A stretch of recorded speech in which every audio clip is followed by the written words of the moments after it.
Hi there, thanks for tuning in. I've got a magazine review for you today. Not an old magazine for once, it's a new magazine. As you can see, the title of this magazine is Wireframe, and it says that it's going to be lifting the lid on video games. So, interesting concept, bringing out a print magazine in this day and age. Not long ago I had the news, like everyone else, that Games TM, which was a magazine that I really liked, and also wrote for, was stopping, which was a bit of a shock, to be honest, although some people were expecting it, I guess. But anyway, Games TM has gone, unfortunately, and some of the people behind Wireframe, which is being published by Raspberry, they obviously thought that there was a gap. I don't know if it's a coincidence, but magazine has appeared just 2 or 3 weeks after that announcement. I think it probably is a coincidence because it must have been planned for months, Wireframe. So anyway, it's a very nice glossy issue here. I got this one for free. You only had to apply, and I think they were giving away 20,000 copies. So I got it delivered today. As you can see on the front cover, there is the game Gris, which is a Nintendo Switch game, I think. And it looks quite interesting as well, and it's got all sorts of stuff going on inside it, which is sort of like briefly covered here, including, most interesting for me, Staying Alive, how the British games industry survived its turbulent early years, and an article on Fallout 76 as well. So I'm hoping this will be a bit different, this magazine. There's an intro here from Jessica Price, who I've not heard of, but apparently she is a AAA or a manager of AAA titles, indie and tabletop games with some repute, and she's written a really nice piece here to kick off about games criticism and whether they could be considered art as well, and how they stand in compared to other forms of art such as TV and movies. So a nice little contents page here. The layout's really clean and aesthetically nice. I like that a lot. And there's the feature on Gris, which looks an interesting feature. I have made a promise to one day get myself a Nintendo Switch because it looks really, really interesting. I would like a PlayStation 4 as well, but I think I'll probably go for a Switch because I've already got a Xbox One, and obviously a lot of the games are quite similar on the PS4. It does have better exclusives, of course, not to mention the new Spider-Man game. But anyway, be interested to try this. It looks like there's a lot of good indie and retro games on the Switch. Article here with Far Cry 4 director Alex Hutchinson. I've not really played a Far Cry game for some time, but interesting series, popular series. They've got a few conventional things here, previews and stuff. Darksiders 3. A news piece about Bethesda's botched beta trial of Fallout 76. Lots of previews here, including one here of Phoenix Point, which I'm quite looking forward to. It's a Julian Gollop game. I like all of his games, to be honest. And here we've got the turbulent history of British game development, which I haven't read yet. I'm saving that to last. Quite looking forward to that. And it's written by Kim Justice, who does a lot of good videos on YouTube, and also is an occasional writer for Retro Gamer as well. So that looks quite cool. That 5 incredible British games. What's Kim gone for here? The Monty Mole series. Yep, fair enough. Pretty British that. Cobra. Okay, it's based on an American movie, but never mind.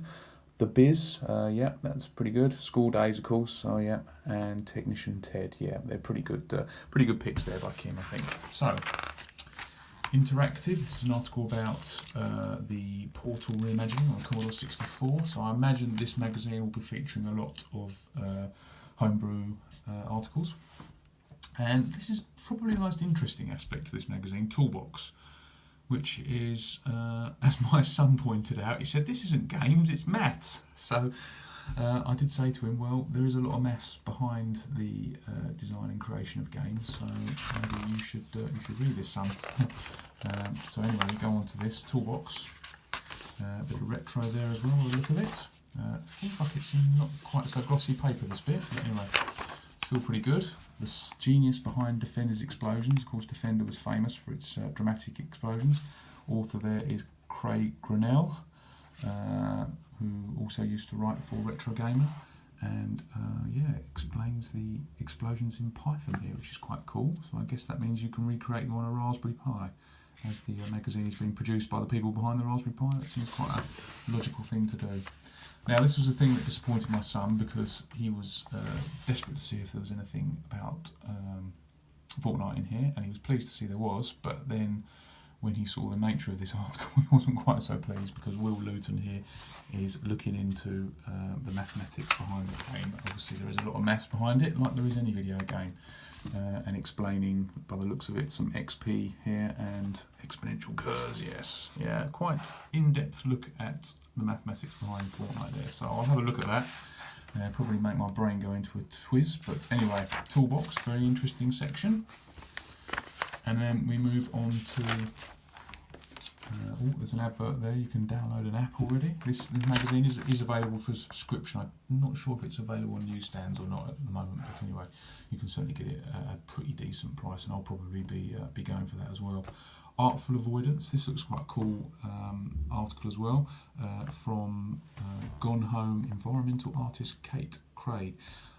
I'm a big fan of that game. I really like that game, and I think that the modern system, although it's got a lot to be said for it, modern system where you can just have these games that are available for download, and they can do them within a budget, and they can just produce something that's a little bit different from the norm or the AAA titles, is really good. And I've played a few games like Gone Home and enjoyed them a lot. Nothing particularly stunning, obviously, technically, but they're really good experiences nonetheless. And it's nice to see Kate doing a bit of writing here for Wireframe. So, a bit more there. Quite a short article on 25 years of treasure. They managed to sum up 25 years of treasure in what looks like about 700 words, which is quite a task, I should imagine. And 10 essential games from treasure. Not played a lot of these. Played Guardian Heroes, Alien Soldier, Gunstar Heroes, of course, Radiant Silvergun. I think that's about it. Oh, Dynamite Headdy, that was on the Mega Drive as well. Yep, so quite a few expensive games to play there if you want the real thing at the moment. And here's their subscription offer for Wireframe, 12 weeks for only £12. So that sounds like a pretty decent offer to me. Is it going to be weekly then, this magazine? Wow, okay. Wow. That's tough going. Okay, fair play to them. And then at the back you do get some reviews as well. Assassin's Creed Odyssey, I'm not going to show you the scores. 8-bit Armies, which looks quite cool. Catastronauts, I've not heard of that one. That's PS4, PC and Switch, that looks interesting. No Man's Sky Next. Time Spinner, not heard of that one. It's an action RPG. Okay, fair enough, in a retro mould. The Bard's Tale 4, Barrows Deep. Now I am looking forward to this game, and the score that Wireframe have given this is not exactly brilliant, so I think I might have to try before I buy that one. Making Mischief in Just Cause 3 is, look back on Just Cause 3, got to look at it ahead of Just Cause 4's release. So there you go, a nice little bit at the end. What's that by? Doesn't say. It looks like a feature about velocity. Okay, and right at the back here we've got a little bit of a preview about the next issue, which is on sale on the 22nd of November. So I'm not sure if that makes it weekly or bi-weekly. But anyway, the Blackout Club from the director of Bioshock 2, so I'm not quite sure what that's about. And also you get RPGs from tabletop to video game, the changing face of Mega Man, FPS, level design, getting started, and economics and matchmaking. So quite an interesting mix there of topics. It sounds like they're really trying to vary it up about a bit, and I quite look forward to reading all about those subjects as well. So there you go, there's Wireframe magazine, new out now. You can go and get your copy, it's easily found on the net, and get that very cheap subscription as I just pointed out, and see what it's all about. Nice to see a new print magazine out. Anyway, thanks for watching. I'll post another video soon. Cheers. Bye.